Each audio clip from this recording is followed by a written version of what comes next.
नमस्कार दोस्तों, आज की बड़ी खबरों में आपका स्वागत है। जी हां दोस्तों, चलिए नजर डालते हैं आज की हेडलाइंस पर।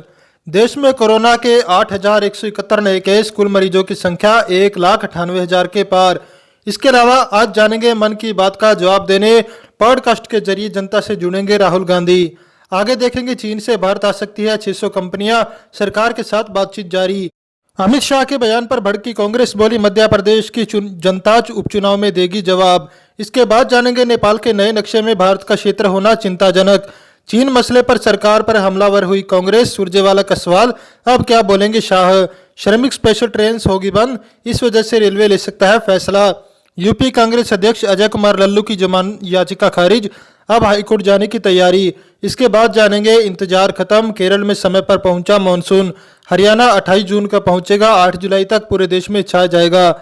एसएचओ आत्महत्या केस में गहलोत सरकार कर सकती है सीबीआई जांच की अनुशंसा। बिना आधार कार्ड नहीं कटेंगे बाल, तमिलनाडु सरकार ने जारी किया आदेश। बिहार से चलते हैं दोस्तों, राबड़ी देवी ने बिहार सरकार पर किया हमला, तो बीजेपी जेडीयू ने इस तरह किया पलटवार। खबरें विस्तार से शुरू करने से पहले दोस्तों, अगर आपको लगता है मोदी सरकार कोरोना को रोकने के लिए पूरी तरह से फेल हुई है तो इस वीडियो को लाइक करके अपना समर्थन दर्ज करें। देश में कोरोना के 8,171 नए केस, कुल मरीजों की संख्या 1,98,000 के पार। देश में अब हर रोज 8,000 से अधिक मामले सामने आ रहे हैं। मंगलवार को स्वास्थ्य मंत्रालय की ओर से जारी रिपोर्ट के मुताबिक पिछले 24 घंटे में 8,171 नए मामले सामने आए और इस जानलेवा बीमारी की चपेट में आकर 204 लोगों की मौत हो गई। वहीं पिछले 24 घंटे में 3,709 लोग ठीक हुए हैं। अब देश में कुल मरीजों की संख्या 1,98,706 है। इसमें से 5,598 लोगों की मौत हो चुकी है। राहत की बात है कि करीब 50% यानी 95,527 मरीज कोरोना से जंग जीत चुके हैं। अभी देश में कुल एक्टिव केस की संख्या 97,581 है। पिछले कुछ दिनों में मरीजों के ठीक होने का आंकड़ा तेजी से बढ़ रहा है। चलिए बढ़ते हैं अगली बड़ी खबर की ओर। मन की बात का जवाब देने पॉडकास्ट के जरिए जनता से जुड़ेंगे राहुल गांधी। पूर्व कांग्रेस अध्यक्ष राहुल गांधी जल्द ही प्रधानमंत्री नरेंद्र मोदी के मासिक रेडियो कार्यक्रम मन की बात का मुकाबले करने के लिए पॉडकास्टिंग में अपना हाथ आजमा सकते हैं। ये जानकारी इस कदम में परिचित लोगों ने दी है। नाम न बताते हुए कांग्रेस नेता ने कहा, अभी हम योजना के चरण में है और विशेषज्ञों के साथ बारीक बिंदुओं पर चर्चा कर रहे हैं और उनसे पूछ रहे हैं कि कैसे इसके बारे में जाना जाए। पॉडकास्ट एक ऑडियो संदेश या चर्चा है जिसे डिजिटल रूप से स्थानांतरित किया जाता है। नेता ने दावा किया कि यदि इसे अंतिम रूप दे दिया जाता है तो यह प्रधानमंत्री मोदी के मन की बात का काउंटर होगा। वायनाड से कांग्रेस सांसद ने कुछ समय पहले अपना यूट्यूब चैनल शुरू किया था, लेकिन लॉकडाउन अवधि के दौरान इसका प्रमोशन शुरू किया। अब तक इसके 2,94,000 सब्सक्राइबर हो गए हैं। चीन से भारत आ सकती है 600 कंपनियां, सरकार के साथ बातचीत जारी। कोरोना वायरस की वजह से अब चीन से निकलने की तैयारी कर रही 600 विदेशी कंपनियों भारत आ सकती है। मीडिया रिपोर्ट्स के मुताबिक इन कंपनियों के साथ बातचीत चल रही है। इस योजना को अंजाम पर पहुंचाने के लिए केंद्रीय वाणिज्य और उद्योग मंत्रालय ने राज्यों से भी संपर्क साधा है। जो राज्य सबसे किफायती स्तर व कम समय में प्लांट लगाने की सहूलियत देगी, उनके यहाँ विदेशी कंपनियों को जाने की छूट मिलेगी। राज्यों को भी अलग से प्रोत्साहन दिया जाएगा। इंडस्ट्री के लिए सरकार ने उठाए कई अहम कदम। गोयल आगे कहते हैं, नरेंद्र मोदी सरकार ने खनन, एग्रीकल्चर और इंडस्ट्री में कई बड़े रिफॉर्म किए हैं। कॉर्पोरेट टैक्स में बड़ी कटौती की गई है। वाणिज्य और उद्योग मंत्रालय ने 12 सेक्टर्स की पहचान की है जिनमें एक्सपोर्ट को बढ़ाने की पूरी क्षमता है। चलिए चलते हैं अगली बड़ी खबर की ओर। अमित शाह के बयान पर भड़की कांग्रेस, बोली मध्य प्रदेश की जनता उपचुनाव में देगी जवाब। केंद्रीय गृह मंत्री अमित शाह के बयान पर कांग्रेस काफी भड़की हुई है, जिसके चलते पार्टी के पूर्व मंत्री जीतू पटवारी ने बीजेपी पर हमला बोला है। कांग्रेस की सरकार गिराने में अमित शाह के बीजेपी के रोल से इनकार वाले बयान पर जीतू पटवारी ने केंद्र पर काबिज बीजेपी सरकार पर जवाबी हमला बोलते हुए कहा कि देश का लोकतंत्र बचाना केंद्र सरकार की जिम्मेदारी है। उन्होंने कहा कि प्रदेश में कांग्रेस की सत्ता जाने के लिए देश की सरकार बड़ी जिम्मेदार है, जिसके लिए मध्य प्रदेश की जनता बीजेपी को उपचुनाव में जवाब देगी। जीतू पटवारी ने गृह मंत्री नरोत्तम मिश्रा के बयान पर भी पलटवार करते हुए कहा कि इंदौर के रास्ते प्रदेश में कोरोना संक्रमण फैलने के लिए केंद्र सरकार जिम्मेदार है। बता दें कि मंत्री नरोत्तम मिश्रा ने पूर्व सरकार को इंदौर के रास्ते कोरोना संक्रमण फैलने के लिए जिम्मेदार बताया था। चलिए बढ़ते हैं अगली बड़ी खबर की ओर। नेपाल के नए नक्शे में भारत का क्षेत्र होना चिंताजनक।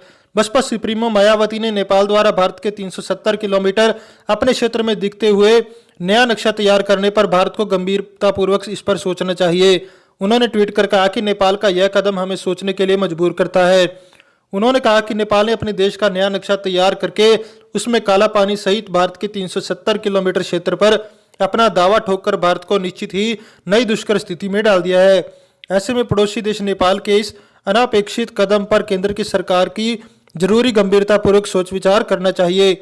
दोस्तों, वीडियो में आगे जाने से पहले आपसे छोटी सी रिक्वेस्ट है, आप इस वीडियो को लाइक कर दे, शेयर कर दे, क्योंकि आपका लाइक शेयर करना हमारी मेहनत का फल होता है। तो आइए बिना देर किए चलते हैं आज की अगली बड़ी खबर की ओर। चीन मसले पर सरकार पर हमलावर हुई कांग्रेस, सुरजेवाला का सवाल, अब क्या बोलेंगे शाह। भारत और चीन के बीच लद्दाख के पास जारी तनाव को लेकर लगातार सवाल खड़े हो रहे हैं। अब कांग्रेस की ओर से मोदी सरकार नए हमले तेज कर दिया गया है। मंगलवार सुबह कांग्रेस नेताओं ने सोशल मीडिया पर केंद्रीय गृह मंत्री अमित शाह और सरकार को निशाने पर लिया। कांग्रेस नेता रणदीप सिंह सुरजेवाला ने ट्विटर पर अमित शाह का करीब 5 साल पुराना ट्वीट रिट्वीट किया, जिसमें अमित शाह ने लिखा था कि चीनी नागरिक भारत की जमीन में घुसकर पिकनिक मनाते हैं। अब सुरजेवाला ने इस ट्वीट को रिट्वीट करके लिखा है कि क्या अमित शाह अब कुछ बोलेंगे। बढ़ते हैं अगली बड़ी खबर की ओर। श्रमिक स्पेशल ट्रेन होंगी बंद, इस वजह से रेलवे ले सकता है फैसला। इंडियन रेलवे ने श्रमिक स्पेशल ट्रेनों को बंद करने के संकेत दिए हैं। दरअसल भारतीय रेल को राज्यों से 321 और श्रमिक स्पेशल ट्रेनों को चलाने का अनुरोध मिला है। ऐसी संभावना है कि रेलवे तुरंत ही सेवा को समाप्त करने का निर्णय ले। रेलवे का कहना है कि जब तक मांग रहेगी वह इन ट्रेनों को चलाएगा। रेलवे बोर्ड के अध्यक्ष की ओर से 29 मई को राज्यों को भेजे गए पत्र में अनुरोध किया गया था कि वे अब भी लौटने को इच्छुक पंजीकृत प्रवासियों की अपनी सूची पर नजर दौड़ाएं और 30 मई तक ऐसी ट्रेनों की अपनी जरूरत सामने रखें ताकि ऐसी सेवाओं की योजना बनाई जा सके। न्यूज एजेंसी पीटीआई को सूत्रों से मिली जानकारी के मुताबिक 30 मई तक रेलवे को 321 श्रमिक ट्रेनों की मांग प्राप्त हुई थी। रेलवे अब तक करीब 4000 ऐसी ट्रेनों से करीब 56 लाख प्रवासी मजदूरों और कामगारों को उनका घर पहुंचा चुका है, लेकिन अब इन ट्रेनों की मांग घट गई है। चलिए बढ़ते हैं अगली बड़ी खबर की ओर। यूपी कांग्रेस अध्यक्ष अजय कुमार लल्लू की जमानत याचिका खारिज, अब हाईकोर्ट जाने की तैयारी। उत्तर प्रदेश में कांग्रेस पार्टी के लिए एक बड़ा झटका लगा है। सेशन कोर्ट ने प्रदेश अध्यक्ष अजय लल्लू की जमानत खारिज कर दी है। कांग्रेस पार्टी अब हाईकोर्ट का दरवाजा खटखटाने का मन बना चुकी है। लखनऊ पुलिस की दलील और दस्तावेज देखने के बाद कोर्ट ने सोमवार को लल्लू की जमानत खारिज कर दी। लखनऊ की स्पेशल एमपी एमएलए कोर्ट जमानत अर्जी पर सुनवाई कर रही थी। लल्लू पर बसों की सूची देने और फर्जीवाड़े का आरोप है। आपको बता दें कि यूपी कांग्रेस के अध्यक्ष अजय कुमार लल्लू को इससे पहले 26 मई को भी जमानत नहीं मिली थी। गौरतलब है कि अजय कुमार लल्लू की जमानत के लिए सेशन कोर्ट में याचिका दाखिल की गई थी। पूरे मामले को बताएं तो प्रवासी श्रमिकों को बस उपलब्ध करवाने के लिए कांग्रेस ने यूपी को योगी सरकार बसों की सूची दी थी और इस सूची में फर्जीवाड़ा करने के मामले में अजय कुमार लल्लू को पुलिस ने गिरफ्तार कर लिया था। चलिए जानते हैं अगली बड़ी खबर की ओर। इंतजार खत्म, केरल में समय पर पहुंचा मानसून। हरियाणा में 28 जून को पहुंचेगा, 8 जुलाई तक पूरे देश में छा जाएगा। मानसून ने केरल में सोमवार को तय समय यानी 1 जून को दस्तक दे दी। वहां अधिकांश इलाकों में झमाझम बारिश हो रही है। मौसम विभाग का अनुमान है कि यह हरियाणा में 28 जून को दस्तक दे सकता है। पूरे देश में मानसून 8 जुलाई तक पहुंचेगा। 41% संभावना है कि मानसून सामान्य रहेगा, जबकि इस बात की केवल 5% आशंका है कि मानसून सामान्य से कम होगा। विभाग के महानिदेशक डॉक्टर मृत्युंजय महापात्रा ने बताया कि मानसून में 102% बारिश होगी। इसमें 4% ज्यादा या कम की गुंजाइश है, यानी कम से कम 96% और अधिकतम 106% तक बारिश की संभावना है। उत्तर पश्चिम भारत में सर्वाधिक 107% बारिश के आसार हैं। हिसार में मानसून की बारिश 3 जुलाई को होने के आसार। हरियाणा में मानसून में 400 मिलीमीटर बारिश संभव। चलिए बढ़ते हैं अगली बड़ी खबर की ओर। एसएचओ आत्महत्या केस में गहलोत सरकार कर सकती है सीबीआई जांच की अनुशंसा। राजस्थान में चूरू जिले के राजमगढ़ में एसएचओ विष्णुदत्त बिश्नोई की आत्महत्या मामले में मुख्यमंत्री अशोक गहलोत ने सीबीआई समेत किसी भी एजेंसी से जांच की सहमति दे दी है। परिवार वालों की जांच की मांग पर सीएम सहमत हो गए। चूरू के राजगढ़ थाना प्रभारी विष्णुदत्त बिश्नोई ने आत्महत्या कर ली थी। मुख्यमंत्री आवास पर हुई उच्च स्तरीय बैठक में सोमवार को जांच का फैसला लिया गया। राज्य सरकार किसी अन्य पुलिस अधिकारी को जांच टीम में शामिल कर सकती है। प्रकरण की सीबीआई और न्यायिक जांच कराने के लिए सरकार सैद्धांतिक रूप से सहमत है। बताया जा रहा है कि सरकार मामले की सीबीआई जांच की भी अनुशंसा कर सकती है। चलिए बढ़ते हैं अगली बड़ी खबर की ओर। राबड़ी देवी ने बिहार सरकार पर किया हमला तो बीजेपी जेडीयू ने इस तरह किया पलटवार। आरजेडी सुप्रीमो लालू प्रसाद यादव की पत्नी और बिहार की पूर्व मुख्यमंत्री राबड़ी देवी के एक ट्वीट पर सियासी संग्राम मच गया। बीजेपी और जेडीयू जहां इस ट्वीट को लेकर राबड़ी देवी पर निशाना साध रही हैं, तो वहीं आरजेडी भी सत्ता पक्ष पर हमला करने से पीछे नहीं।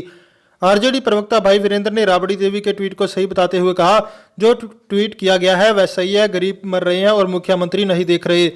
मुख्यमंत्री आवास में नीचे नहीं उतरते हैं और छत पर ही रहते हैं। सुशील मोदी की राजनीति में कोई जमीन नहीं है और वह सिर्फ वाह फैलाते हैं। उनकी नैया बीजेपी पार करती है। चलिए बढ़ते हैं अगली बड़ी खबर की ओर। बिना आधार कार्ड नहीं कटेंगे बाल, तमिलनाडु सरकार ने जारी किया ये आदेश। देश में कोरोना मरीजों का आंकड़ा तेजी से बढ़ता जा रहा है। इसी बीच लॉकडाउन में छूट का दायरा बढ़ गया है। 1 जून से तमिलनाडु में सैलून और ब्यूटी पार्लर खोल दिए गए हैं, लेकिन बाल कटवाने के लिए आधार कार्ड अनिवार्य होगा।